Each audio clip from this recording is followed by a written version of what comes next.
ओम गण गणपते नमः। आज अपने सुनेंगे वाल्मीकि रामायण अयोध्या कांड का आगे का सरक। भगवान श्री राम का आशीर्वाद पाने के लिए इस सरक को पूरे प्रेम भाव से एकाग्रचित्त होकर सुने। बोलो गणेश भगवान की जय हो। बोलो सियावर रामचंद्र भगवान की जय हो। हनुमान जी बाबा की जय हो। श्री राम दरबार की जय हो। तो यह खबर चारों तरफ आग की तरह फैल गई थी कि राजा दशरथ स्वर्ग सिधार गए हैं। तो इस अशुभ समाचार से सारे लोग बड़े ही दुखी थे। जब गुरु वशिष्ठ को पता चला तो वे भी वहां पर आ गए और फिर उन्होंने आज्ञा दी कि पुत्र के बिना राजा का संस्कार नहीं हो सकता। अतः आप महाराज के शव को नाव को तेल से भरकर उसके अंदर रख दीजिए। तो मंत्रियों ने राजा के शव को उठाया और तेल से भरी हुई नाव में रखकर शव की रक्षा करने लगे। जब राजा के मंत्री राजा दशरथ के शव को तेल की नाव में सुला रहे थे तो यह देखकर रानियां फिर से जोर जोर से रोने लगी कि हे महाराज, आप तो परलोकवासी हो गए और हमें किसके सहारे छोड़ गए। उन सब की आंखों से झरझर करके आंसू बह रहे थे। वे अपनी भुजाओं को ऊपर उठाकर दीन भाव से रो रही थी।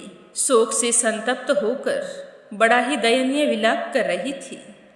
वे कह रही थी कि हे महाराज, हम सत्य प्रतिज्ञ एवं सदा प्रिय बोलने वाले अपने पुत्र श्री राम से तो बिछुड़ ही गई थी और आज आप भी हमें छोड़कर चले गए।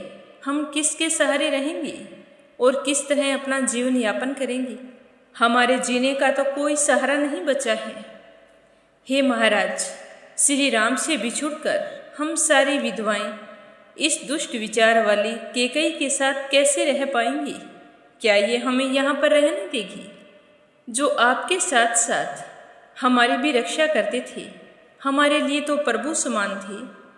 वे श्री राम तो राजलक्ष्मी को छोड़कर वन में चले गए हैं। आज हम तो पूरी तरह से अनाथ हो गई हैं। आपके चले जाने से और श्री राम के यहाँ ना होने से हमारे ऊपर तो बड़ा भारी संकट आ गया है, जिसे सोच सोच कर ही हम बहुत दुखी हो रही हैं। हम यहाँ पर कैसे रहेंगे? जब आपको इस तरह हमें छोड़कर जाना ही था तो आपने राम को वनवास क्यों दिया? हम उसके सहारे रह लेते। आपने राम को भी यहाँ से निकाल दिया और स्वयं भी यहाँ से चले गए। तो इस तरह वे सुंदरी रानियां महान शोक से ग्रस्त होकर आंसू बहाती हुई नाना प्रकार की चेष्टाएं और विलाप कर रही थी। उनका सब कुछ लुट चुका था। राजा दशरथ के चले जाने के बाद वह अयोध्यापुरी एकदम से सूनी हो गई थी। नगर के सभी मनुष्य आंसू बहा रहे थे। कुलवती स्त्रियां हाहाकार कर रही थी। चौराहों तथा घरों के द्वार सूने दिखाई दे रहे थे। वहां पर झाड़ने बुहारने लीपने पोतने का कोई काम नहीं हो रहा था। वह अयोध्यापुरी एकदम से सूनी हो गई थी। सारे नगरवासी रो रो कर कह रहे थे कि हमने महाराज को यूं ही दोष दिया और ना जाने कितना भला बुरा कहा। इसमें राजा का तो कोई दोष नहीं था। यह सब कुछ किया धरा उस दुष्ट कैकेयी का है। वो तो राम को निकलवाने के बाद राजा को भी खा गई है। अब हम यहाँ पर कैसे रहेंगे? इस तरह बातें करते हुए सारे नगरवासी आंसू बहा रहे थे। किसी के घर में आग नहीं जली। किसी ने भी अपने बच्चों की तरफ ही नहीं देखा, ना ही पशु पक्षियों की देखभाल की। सारे के सारे लोग शून्य होकर श्री राम और राजा दशरथ को याद कर रहे थे। और उधर राजमहल में रानियां रो रो कर धरती पर लौट रही थी। इसी शोक में सूर्य की किरणों का प्रचार बंद हो गया। सूर्यदेव अस्त हो गए। चारों ओर अंधकार फैल गया। वहां पर आए हुए सारे लोग कहने लगे कि राजा का दाह संस्कार पुत्र के बिना हो, ये तो हम पसंद नहीं करते। अतः राजा के शव को सुरक्षित रखो और जब श्री राम आएंगे तभी राजा दशरथ का संस्कार किया जाएगा। तो इस बात का सभी ने समर्थन किया और तेल के कड़ाहे में ही राजा के शव को सुरक्षित रखा।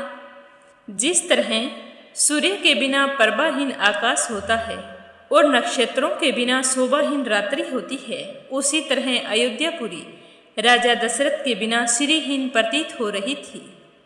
सड़कों और चौराहों पर सारे नगरवासी खड़े होकर आंसू बहा रहे थे।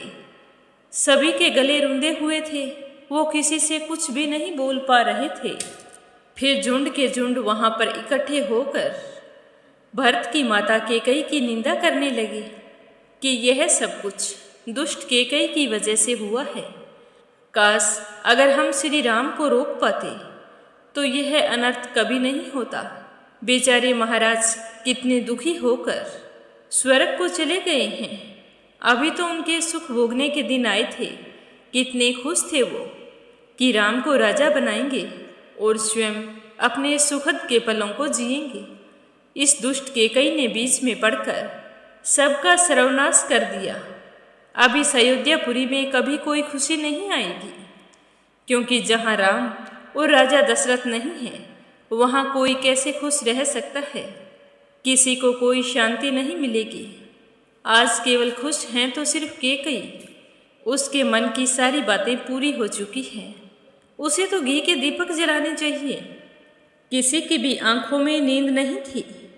सारे के सारे राजा और श्री राम को याद कर करके रो रहे थे, तो अयोध्या के लोगों की वह रात रोते कलपते ही बीत गई।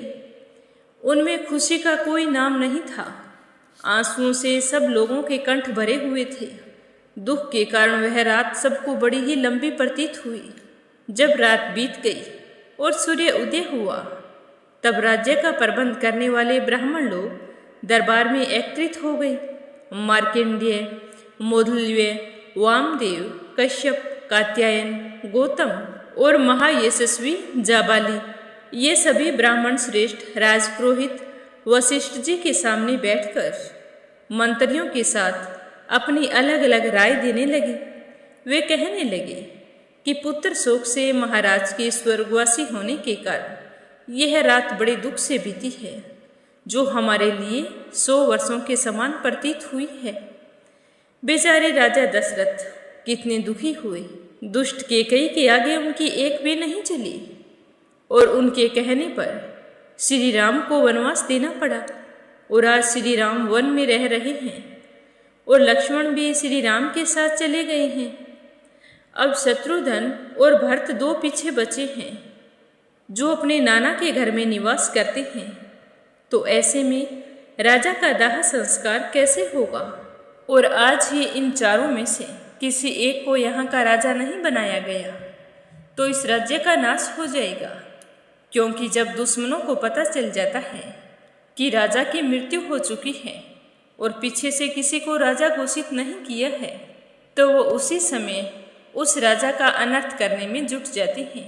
और जिस राज्य में राजा नहीं होता है, उस राज्य से तो देवराज इंद्र भी नाराज हो जाते हैं और वो कभी भी वर्षा नहीं करते हैं। इससे आगे अपने सुनेंगे कल के सरग में। अनिर्वेदा चैनल को सब्सक्राइब करते हुए वाल्मीकि रामायण को ज़्यादा से ज़्यादा शेयर करें। प्रेम से कहिए सियावर रामचंद्र भगवान की जय हो।